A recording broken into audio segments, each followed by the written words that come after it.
Salut les globules et bienvenue aujourd'hui dans une nouvelle vidéo. C'est une vidéo que j'avais hâte de vous faire puisqu'il va s'agir d'un haul, déballage, unboxing Temu. Ça faisait un petit moment que je voyais des vidéos passer dessus, donc des TikTok, etc. Et j'ai voulu tester, je me suis baladé sur le site de Temu. Vous avez été nombreux à le voir dans un précédent vlog. J'y ai commandé différents objets que vous allez voir pendant ce déballage. Nous allons aussi les tester ensemble, comme ça vous pourrez voir aussi si les objets sont efficaces ou pas. Temu, arnaque ou pas, j'espère aussi que la qualité de ces objets feront qu'ils durent un petit peu dans le temps quand même. Mais trêve de blabla, on commence tout de suite. Il faut voir le sac parce qu'il y a tout ça. Voilà. Donc bien emballé, hein, bien entendu. On va y filer un petit coup de cutter en faisant gaffe de ne pas abîmer la marchandise. Là, comme ça s'ouvre. Voilà. Voilà, très bien ça. Hop là. Alors, à l'intérieur, nous avons donc ça aussi. Ça en fait des choses hein, quand même. Hein. Ça. Et ça, il n'y a plus rien. Il n'y a plus rien. Ça dégage. Alors, bon, ça m'a l'air quand même assez sympa, dis donc. Ouais. D'accord, alors ça, j'imaginais un petit peu plus grand. Bon, ceci dit, on verra bien ce que ça donnera quand même. Hein. Les globules, on commence par quoi? On va commencer par cette brosse que j'ai achetée donc sur Temu.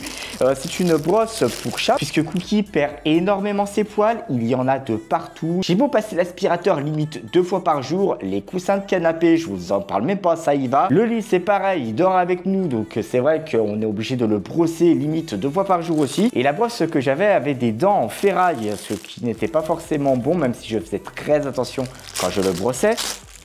Ouais. D'accord, ok. Ouais, non, elle est très sympa cette brosse. Cette brosse, elle est munie de petits picots avec donc des boules au bout qui vont faire que ça va protéger la peau de Cookie. Voilà, ça va pas l'irriter non plus. Quand j'aurai fini le brossage, j'ai plus qu'à appuyer sur ce bouton poussoir. Et là, vous pouvez voir que effectivement, c'est une plateforme qui va venir repousser les poils qui sont emprisonnés dans tous les crochets de la brosse. Et ça va me permettre de retirer la bourre de poils facilement et puis continuer le brossage de Cookie. Hein, Cookie? On va tester la brosse, hein? Ah, t'es déjà barré, toi. Je te cours après, hein. Bien, à présent, je vous explique une chose, les globules. Cookie est en train de faire sa sieste sur le canapé que je viens d'aspirer. Je suis deg. Nous allons tenter la brosse. C'est parti. Ça va? Toi, tu sais qu'il va se passer quelque chose, toi. Alors, la gueule que tu fais... oula, mon Dieu. Bien, les globules, c'est pas gagné. On tente quand même. Nous allons tenter une approche avec le fauve. Et merde, j'ai oublié la brosse. Ah, Cookie. Léger approche, les globules. Léger approche. Ouh, c'est quoi ça? Où c'est pour brocher, ça? Où c'est pour brocher? Ouais, c'est quoi ça? Ouais. Putain, il a l'air kiffé. C'est bien, hein?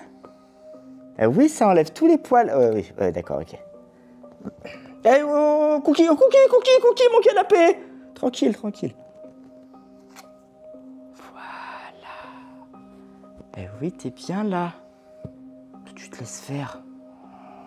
C'est vrai que c'est autre chose que l'autre brosse, hein. Voilà. Doucement, Cookie. Cookie, le canapé, Cookie. Cookie, calme mon canapé. Calme sur le canapé, Cookie. Calme. Putain, mon canapé, bordel de merde. Tu vas kiffer cette brosse, toi. Hein? Mais oui. Ah oui, oula.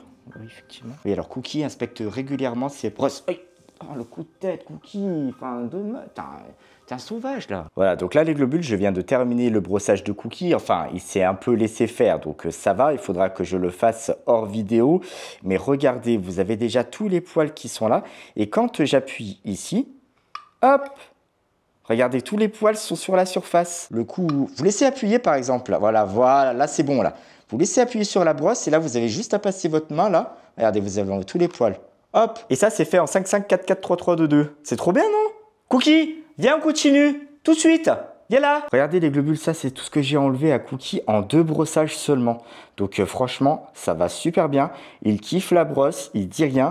C'est cool. Franchement, je suis super content. Et puis au moins, ça va le permettre d'aller mieux. C'est-à-dire qu'il va moins avaler de poils quand il va se lécher, quand il va faire sa toilette. Je pense que je vais devoir le brosser tous les jours. Hein. Ouais, ça va être un truc de dingue, ça, cette histoire. Mon Dieu.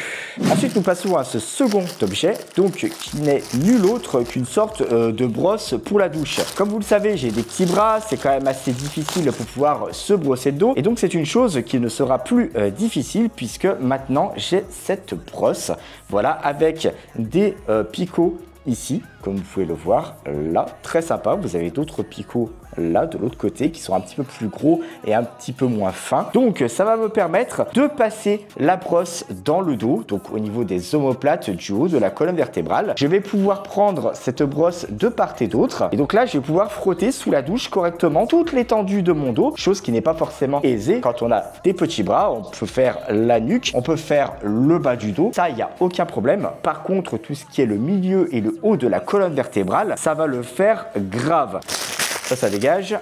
Nous avons ici des moules à glaçons en forme de rose et de, normalement, diamant. Ça va me permettre de faire des jolis glaçons pendant cette période estivale. Vous avez donc le moule qui est en deux, apparemment. Oui, très bien, ça, il n'y a pas de souci. Ok, vous avez un côté avec les roses, vous avez un côté avec les diamants. Vous allez donc pouvoir refermer ce moule ici.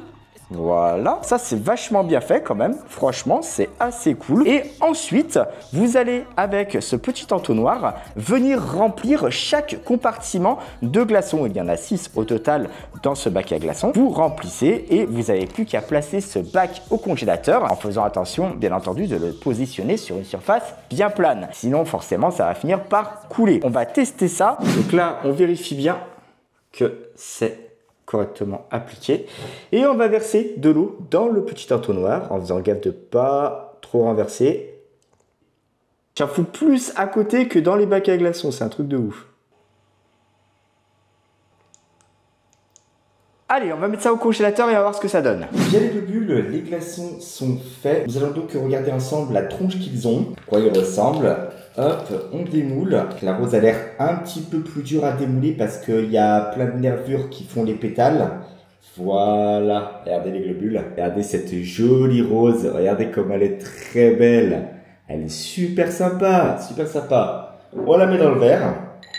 Voilà, ça vous fait quand même un gros glaçon. C'est un gros verre à moutarde. Hein. Et on va démouler le diamant. Je trouve que le diamant est pas mal non plus, regardez. Ça colle. Ah, le fait que ce soit froid, ça colle au doigt. Regardez le diamant, comment il est joli. Il est très très sympa. Très sympa aussi. On le met dans le verre. Hop. Donc ça, c'est tout bon.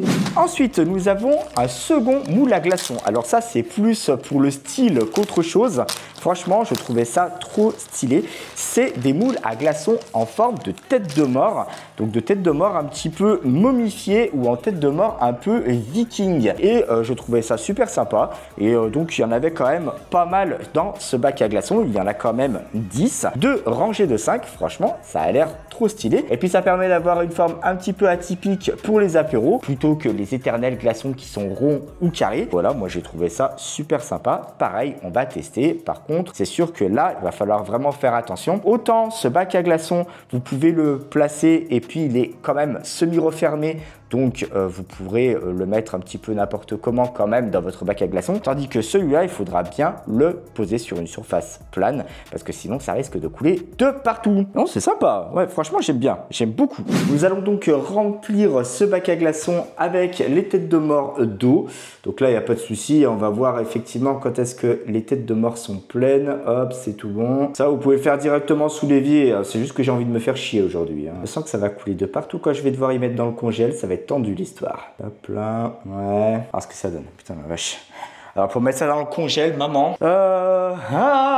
Maman, comment je fais Alors, petit update les globules pour les glaçons, pour le bac à glaçons avec les têtes de mort en silicone. Prévoyez déjà quelque chose de plat en dessous et de dur quand même pour pouvoir y placer facilement dans votre congélateur parce que quand vous remplissez le bac à glaçons en silicone d'eau, bah forcément quand vous le portez, bah il se plie, enfin il se courbe. Donc toute l'eau qui est dans les glaçons les plus hauts coule au milieu. Forcément ça vous fait une petite rivière, donc ça coule de partout. Tandis que si vous prévoyez déjà une toute petite planche, il faudrait même un petit bout de plastique à la limite mais qui soit quand même un petit peu dur. Comme ça vous pouvez mettre directement votre bac à glaçons sur une surface plane et ça évitera d'en foutre de partout forcément. Donc pour ce qui est des têtes de mort, voici le moule à silicone. Nous avons donc juste à appuyer sur la tête de mort pour la faire sortir. Hop, c'est fait. Regardez, c'est super sympa. Le rendu, il est super sympa. Alors je sais qu'il existe une astuce pour pas avoir ce côté opaque du glaçon. Je sais plus du tout lequel c'est, faudra que je me renseigne sur internet. Après c'est des glaçons quand même qui sont beaucoup plus petits, donc dans un grand verre en moutarde, voilà, il vous en faut facile 2 ou 3. Hein. Regardez, on va prendre celui avec les cornes pour voir si il se démoule bien et les cornes sont bien faites, bien formées. Mais apparemment ça m'a l'air bien, regardez. Regardez les clous. Voilà. C'est très sympa, hein. Franchement, c'est cool. Non, c'est cool. Nous continuons donc pour cette vidéo. Nous avons ici à l'intérieur, je crois que c'est des clés. Bien emballées, bien sûr, dans du papier bulle. Voilà. Ok, très bien. Donc c'est exactement ce qu'il me fallait. De toute façon, très très bien. Alors ça, c'est super parce que c'est une clé. Je ne sais pas si vous avez un système de porte qui peut fermer comme ça, avec justement des clés qui nécessitent par exemple une clé carrée ou une sorte de clé en triangle. Donc nous avons ici plusieurs formes. Vous avez donc cette clé avec un triangle en creux, un carré en creux, un autre petit carré en creux et vous avez donc cette clé carré mâle qui pourra rentrer dans plusieurs gabarits. Il y en a 1, 2, 3, 4 au total. Ensuite, il y a aussi un embout pour un tournevis plat et un tournevis cruciforme. Et ça, franchement, c'est cool. C'est bien, je suis content, j'ai hâte de le tester. Là-dedans, vous allez vous demander ce que c'est. C'est un objet qui est quand même assez long. Vous avez donc ici, ça, on s'en fout, ça dégage. C'est pas un parapluie, c'est nul autre qu'un pare-soleil. C'est-à-dire que ce pare-soleil, vous allez pouvoir le déplier comme un parapluie dans l'habitacle de votre voiture. Vous allez le présenter devant votre pare-brise. Ça, je sais pas ce que... Oh là là, ça fait peur, hein. Voilà. Vous avez un grand rectangle ici. Voilà, je sais pas si... Bon, ça fait bien quand même, hein. Et ça, c'est vachement cool pour des voitures qui restent au soleil. Par exemple, quand je veux tourner une vidéo à l'extérieur, que je me gare sur un parking et que je suis obligé de me garer au soleil, que je trouve pas de coin d'ombre. Parce que généralement, de toute façon, sur un parking, les coins d'ombre, ils se font hyper rares. Quand il y en a, ils sont déjà prisés par d'autres voitures qui ont trouvé le bon filon. Donc voilà. Mais bon, avec ce pare-soleil, ça sera plus un souci. Je pourrais me la péter. Toi, tu t'es garé là parce que tu pensais que tu allais avoir de l'ombre. Je sors mon parapluie dans ma voiture, je monte tout ça et j'aurai pas chaud dans ma bagnole. Et pourtant, je suis garé en plein soleil. Ah, ça fait bizarre d'être à la place du passager. Bon, les globules, on teste le parapluie, le fameux parapluie pour les pare-brises quand il fait chaud, quand il y a du soleil. Donc, on va ouvrir ce fameux parapluie ici et nous allons le présenter au niveau du pare-brise. Ouais, alors... On l'ouvre comme ça, il n'y a pas de problème. Par contre, après, c'est pour le présenter. Ah ouais, bon, ouais, on le présente comme ça. Ok, tout va bien. Voilà. Il n'y a pas de souci. Bon, par contre, c'est sûr qu'il faut passer le rétroviseur. Le rétroviseur, il n'est pas passé. Et donc là, vous calez. Ouais. Voilà. Et ensuite, vous calez justement avec les pare-soleil. Alors, par contre, au niveau des... Ouais, c'est vraiment prévu... Ah. J'ai peut-être pas pris la bonne taille. Alors faites très attention les globules quand vous commandez ce genre de parapluie. Là c'est bon, il tient. Donc ça, il n'y a aucun problème. Apparemment, donc effectivement, ça va occulter pas mal la lumière dans l'habitacle. Ça va protéger du soleil. Faites vraiment attention quand vous commandez ce genre de parapluie. Là, j'ai un petit morceau qui dépasse, mais avec les portières, ça ne devrait pas poser de problème. Faites vraiment attention quand vous le commandez. Prenez les mesures. Pourtant, moi, c'était bon. Pour le coup, pas forcément top. On va essayer de ne pas l'abîmer. Peut-être que dans la voiture à Lucie, comme c'est une voiture qui est un tout petit peu plus large, ça passera. Je vais tester ça sur la voiture de ma chérie. De toute façon, le parapluie était prévu pour elle. Et pour l'enlever, donc, hop, on enlève comme ça, hop, on appuie là et on le replie forcément. Voilà, là c'est très bien, comme ça. Regardez les globules, c'est pas magnifique ça? Magnifique. Hop là, et on range ça à l'intérieur. Voilà, regardez ça. Super, non? Et ça, vous pouvez le mettre dans votre voiture, vous pouvez le mettre même dans votre vide-poche, hein, ça rentre, il n'y a pas de souci, c'est pas un problème. Hop, regardez. Parfait, non? Parfait. Et nous avons la petite surprise du jour, les globules. J'ai crevé. Voilà, je suis refait. C'est génial. Roue arrière. Putain, je suis au bout de ma vie. Ok, donc ça c'est tout bon. On va attaquer le dernier achat sur Temu que j'ai pu faire, qui est présent dans ce carton. On ouvre. Ça semblait un petit peu plus gros quand même sur le site internet. Hein. Ah, mais c'est à monter. Ouh la vache. Oh, putain. Heureusement que je suis un petit peu bricoleur quand même. Ça, c'est les roues, forcément. Ça, c'est quoi? De Zeva. On va voir ce que ça va donner. Et ça, oh, ça on va voir aussi. Bien, bref, les globules, ça dégage.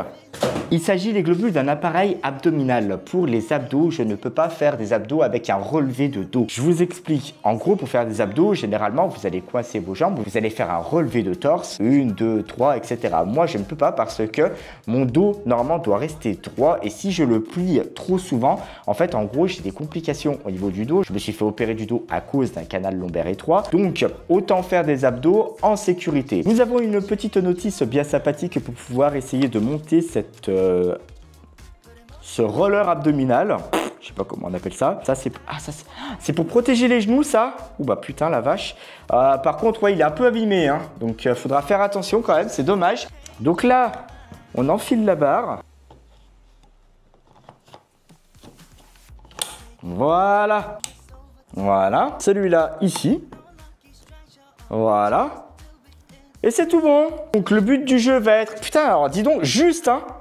C'est vraiment juste au niveau de la taille des bras. Hein. Pour vous, les personnes qui vont être grandes, entre guillemets, c'est que moi, là où je vais poser mes coudes, vous allez poser la fin de vos avant-bras. Et je vais donc pouvoir faire donc mes mouvements d'abdos. Ok, très bien.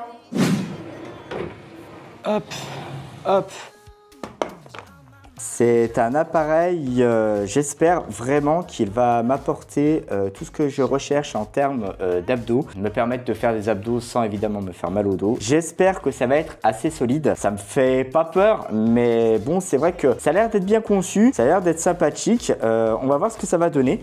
Donc nous avons le petit tapis ici pour le repos des genoux par terre que je vais placer ici. Là, de toute façon, j'ai les jambes courtes, donc on va le mettre là. Vous voyez par exemple là, regardez mon dos les globules. Vous voyez cette bosse là, en fait, c'est la cassure que j'ai au niveau de la colonne. Donc du coup, en fait, il faut toujours que je sois comme ça pour faire les abdos. Et en fait, quand je fais mes abdos, quand je fais mon relevé de torse, il y a toujours cette cassure. En fait, mon dos se plie d'abord en deux avant de pouvoir être relevé. Je ne sais pas si vous comprenez un petit peu les termes, etc. Mais voici ce que ça donne. Et donc du coup, ça va me permettre de garder vraiment le dos bien à plat, bien droit, cette roulette. Là, le dos est bien droit.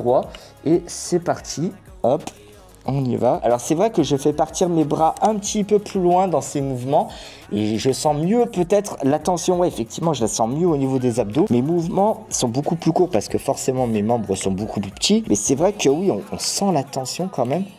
Ouais, non, c'est sympa. J'ai pas non plus une tension de ouf au niveau des abdos, mais je pense qu'en faire, je sais pas, 20 minutes comme ça, sans s'arrêter, là, à mon avis, ça va commencer à travailler sur les abdos et je pense que je vais avoir des résultats justement au niveau du ventre. Ça va, c'est cool. Il faut voir un petit peu le résultat sur le long terme.